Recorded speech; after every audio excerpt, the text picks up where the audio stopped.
بسم اللہ الرحمن الرحیم۔ السلام علیکم معزز خواتین و حضرات۔ جب حضرت حسین رضی اللہ تعالیٰ عنہ کی ولادت مبارک 5 شعبان 4 ہجری کو مدینہ میں ہوئی تو رسول اللہ صلی اللہ تعالیٰ علیہ وسلم نے آپ کے کان میں اذان دی، منہ میں اپنا لاب دہن ڈالا، پھر حضور نے 7ویں دن اپنے نواسے کا نام حسین رکھا، عقیقہ کیا اور سر کے بال منڈوا کر ان کے برابر چاندی صدقہ کی۔ روایت میں آتا ہے کہ جب رسول اللہ صلی اللہ تعالیٰ علیہ وسلم نے حضرت حسین کے رونے کی آواز سنی تو ان کی والدہ سے کہا کہ کیا تمہیں معلوم نہیں کہ حسین کے رونے کی آواز مجھے غمگین کرتی ہے؟ ان حضرات کا ذکر عبادت اور ان کی محبت عبادت۔ یہ حضرات اگر پشت رسول پر عالم نماز میں سوار ہو جائیں تو نماز میں کوئی خلل واقع نہیں ہوتا۔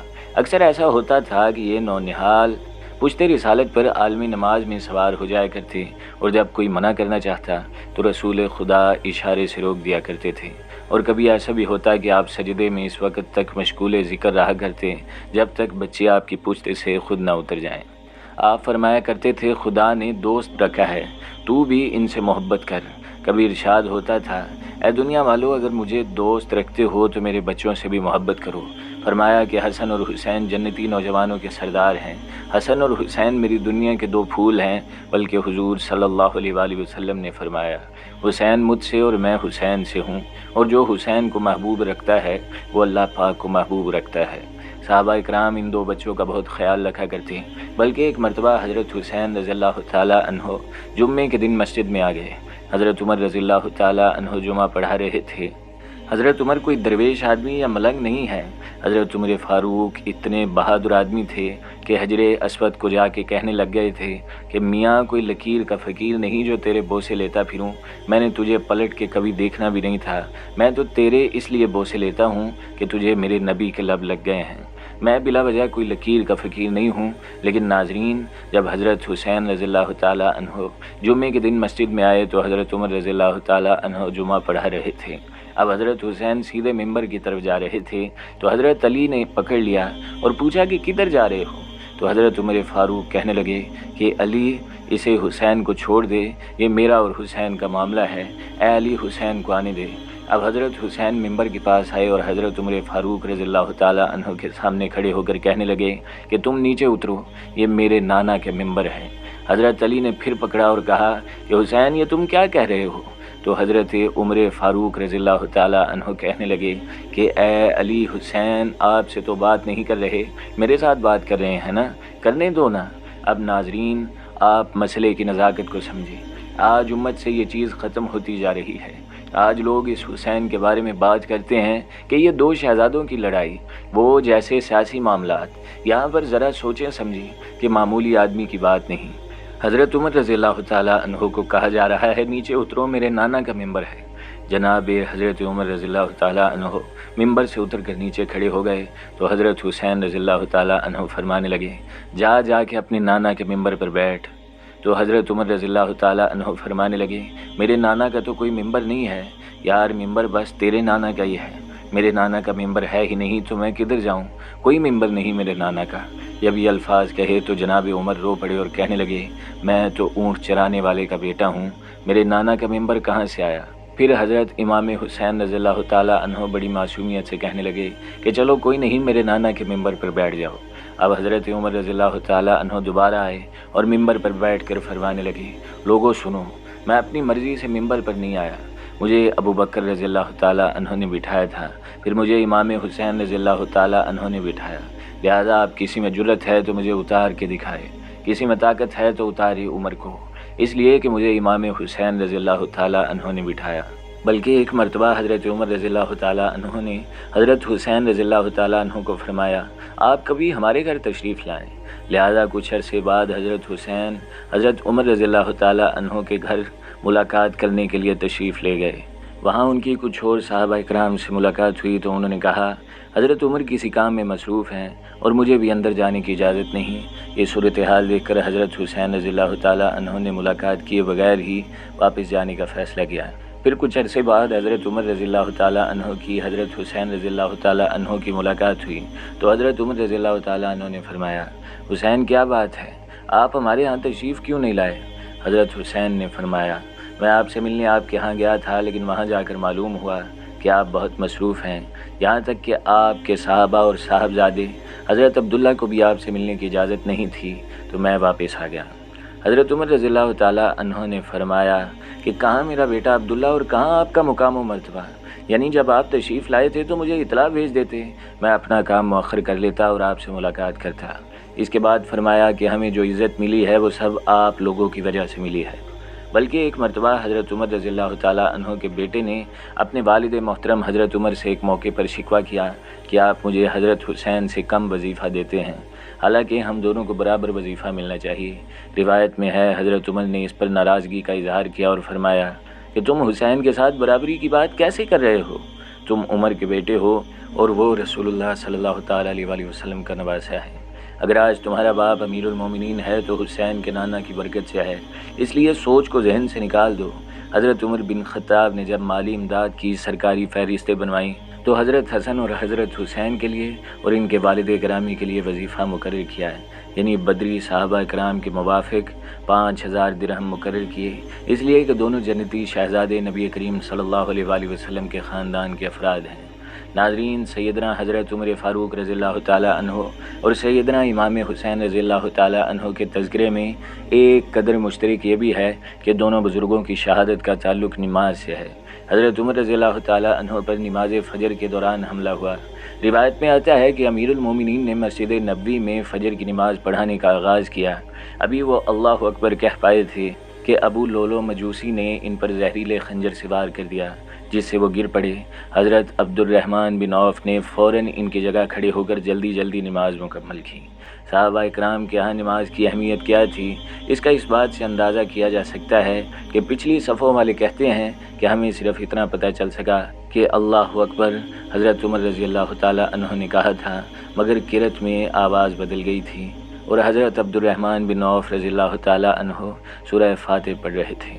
امیر المومنین کے زخمی ہو کر گر پڑنے کے باوجود پہلی نماز کی تکمیل کی گئی، بلکہ مورخین بیان کرتے ہیں کہ حضرت عمر رضی اللہ تعالیٰ عنہ زخمی حالت میں بستر پر تھے اور طبیب مایوسی کا اظہار کر رہے تھے۔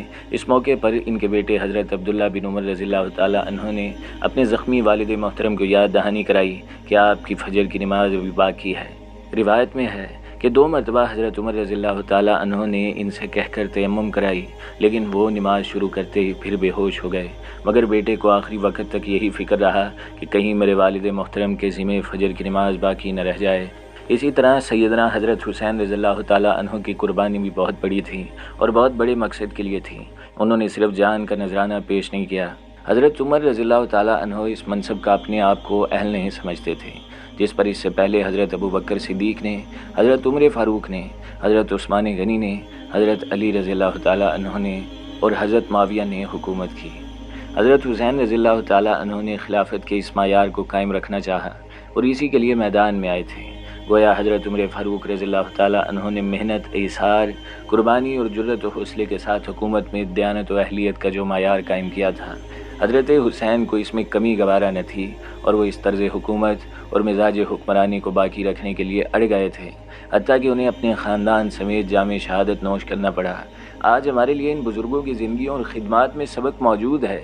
حضرت عمر کے بارے میں تو ہمارے چیف جسٹس صاحب بھی فرماتے ہیں کہ اگر ملک میں کرپشن کو ختم کرنا ہے تو گڈ گورننس کا قیام عمل میں لانا ہے تو ہمیں حضرت عمر فاروق رضی اللہ تعالیٰ عنہ کی پیروی کرنا ہوگی اور ان کے طرز حکومت کو اپنانا ہوگا۔ اسی طرح حضرت حسین کی قربانی اور شہادت ہمیں یاد دلاتی ہے کہ ظلم و جبر کے خاتمے اور عدل و انصاف کے قیام کے لیے ڈٹ جانا ہی اہل حق کی نشانی ہے۔ حضرت عبداللہ بن بریدہ رضی اللہ تعالیٰ عنہ فرماتے ہیں کہ انہوں نے حضرت ابو بریدہ رضی اللہ تعالیٰ عنہ کو یہ فرماتے ہوئے سنا کہ حبیب کبریا ہمیں خطاب فرما رہے تھے کہ حسنین کریمین رضوان اللہ اجمعین سرخ داری دار قمیض زیب تن کیے ہوئے لڑکھڑاتے ہوئے آ رہے تھے۔ حضرت رسول خدا ممبر سے نیچے تشریف لائے اور حسنین کریمین رضی اللہ تعالیٰ عنہم کو گود میں اٹھا لیا اور دوبارہ ممبر پر رونق افروز ہوئے اور ارشاد فرمایا کہ اللہ تعالیٰ نے سچ فرمایا ہے کہ تمہارے مال اور تمہاری اولاد ایک امتحان ہے۔ میں نے ان دونوں بچوں کو دیکھا کہ سمل کر چلتے لڑکھڑاتے ہوئے آ رہے ہیں، مجھ سے صبر نہ ہو سکا، یہاں تک کہ میں نے اپنے خطبے کو موقوف کر کے انہیں اٹھا لیا۔ اپنے دونوں لاڈلوں کے آنسو حضور اکرم سے برداشت نہیں ہوئے تھے، جیسا کہ ایک روایت میں ہے کہ حضرت رسول اکرم ام المومنین حضرت عائشہ صدیقہ رضی اللہ تعالی عنہا کے حجرے مبارک سے باہر تشریف لائے اور حضرت فاطمہ کی طرف سے گزر ہوا تو آپ نے حسین علیہ السلام کے رونے کی آواز سنی تو ارشاد فرمایا کہ بیٹی، کیا آپ کو معلوم نہیں ہے کہ ان کا رونا مجھے تکلیف دیتا ہے؟ یہ تو تھی اللہ کے رسول کی اپنے پیارے نواسے حسین کے ساتھ محبت کا عالم کہ بچپن میں ان کی تکلیف برداشت نہیں کر سکتے تھے۔ لیکن قابل غور بات تو یہ ہے کہ کربلا میں جب یزیدیوں نے اسی پیارے نواسے پر ظلم کی انتہا کی اور اس کے علاوہ آپ کے اہل بیت کو سرے بازار اور درباروں میں پھرایا گیا تو حضور کی روح انور پر کیا کیفیت گزری ہوگی۔ اور پروردگار عالم کا ارشاد اس موقع کی وضاحت اس طرح کرتا ہے، بے شک جو لوگ اللہ تعالیٰ اور اس کے رسول اکرم کو تکلیف دیتے ہیں ان پر دنیا و آخرت میں اللہ کی لعنت ہے اور ذلت عذاب ان کے لیے لکھ دیا گیا ہے۔ بلکہ ایک مرتبہ رسول اللہ کے زمانہ مبارک میں جناب فاطمہ آپ کے پاس تشریف لائیں اور دونوں شہزادے بھی آپ کے ہمراہ تھے۔ جناب فاطمہ رضی اللہ تعالی عنہا نے رسول اللہ سے عرض کی، یا رسول اللہ، یہ آپ کے شہزادے ہیں، انہیں اپنی وراثت میں سے کچھ عطا فرمائے۔ حضور اکرم نے ارشاد فرمایا، حسن میرے جاہ و جلال اور سرداری کا وارث اور حسین میرے جرت و شجاعت کا۔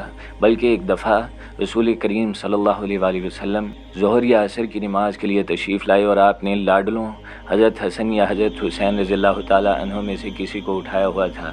آپ امامت کے لیے آگے بڑھے تو دائیں پاؤں کی جانب اس کو بٹھا دیا، پھر سجدہ کیا اور لمبا سجدہ کیا۔ حضرت شہزاد رضی اللہ تعالی عنہ کہتے ہیں کہ میں نے تھوڑا سا سر اوپر کیا تو دیکھا رسول اللہ صلی اللہ تعالی علیہ وآلہ وسلم تو سجدے میں ہیں اور بچہ آپ کی پشت پر سوار ہے۔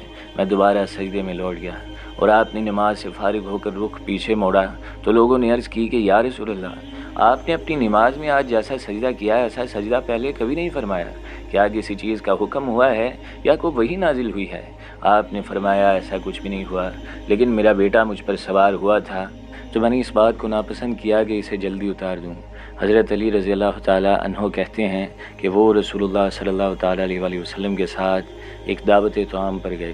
رسول اللہ صلی اللہ تعالی علیہ وآلہ وسلم لوگوں کے آگے آگے چل رہے تھے۔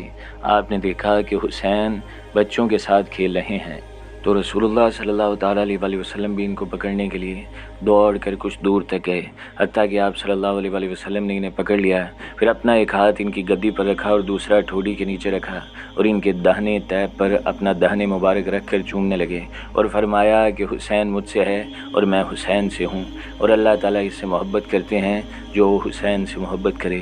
آپ رضوان اللہ اجمعین خاندان نبوت کے چشم و چراغ اور باغ نبوت کے مہکتے پھول تھے۔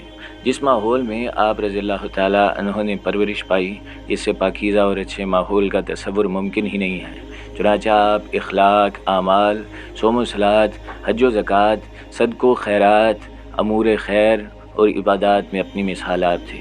زین العابدین رحمۃ اللہ تعالیٰ علیہ فرماتے ہیں کہ حضرت حسین رضی اللہ تعالیٰ عنہ دن رات میں 1000 نفل پڑھا کرتے۔ اللہ تعالیٰ ان بزرگوں کے درجات بلند سے بلند فرمائے اور ہم سب کو ان کے نقش قدم پر چلنے کی توفیق دے اور اللہ تعالیٰ کی کروڑوں رحمتیں نازل ہوں حضور خاتم النبیین حضرت محمد صلی اللہ علیہ وآلہ وسلم کی پاک جماعت صحابہ کرام اور آپ کی آل اولاد پر، جنہوں نے امت محمدیہ کو اپنی عمل سے اسلامی زندگی گزارنے کا بہترین طریقہ سمجھایا۔ دعا کیجیے کہ اللہ تعالیٰ ہمیں تمام صحابہ اور آل پیغمبر کی دل و جان سے قدر کرنے کی توفیق عطا فرمائے، آمین یا رب العالمین۔